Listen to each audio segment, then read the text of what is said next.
நான் இப்போ என்ன சொல்ல போகிறேன்னா,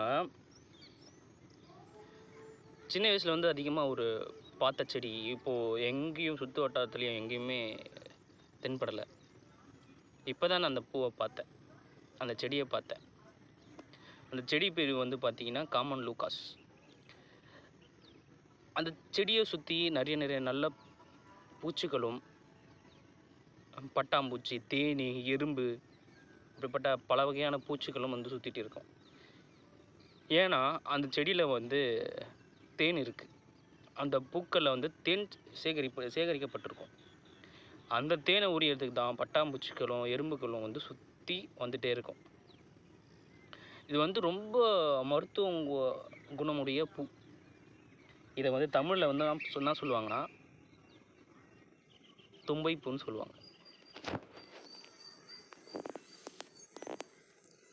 இந்த தும்பைப்பூவில் தான் தேன் வந்து அதிகமாக இருக்கும். இதில் இல்லை,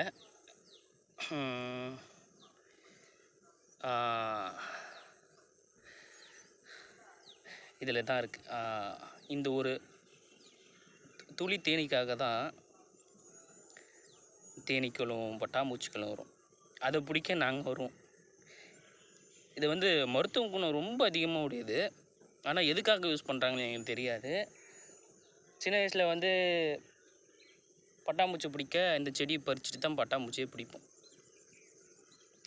நாங்களும் இதை பறித்து சாப்பிடும்போது அந்த சின்ன துளி தேன் வந்து அவ்வளோ நல்லாயிருக்கும். இந்த செடியை பார்க்க எனக்கு வந்து சின்ன வயசு ஞாபகம் வந்து அதிகமாக வரும். இதை பார்த்த உடனே உங்ககிட்ட ஷேர் பண்ணணும்னு தோணுச்சு. தேங்க்யூ.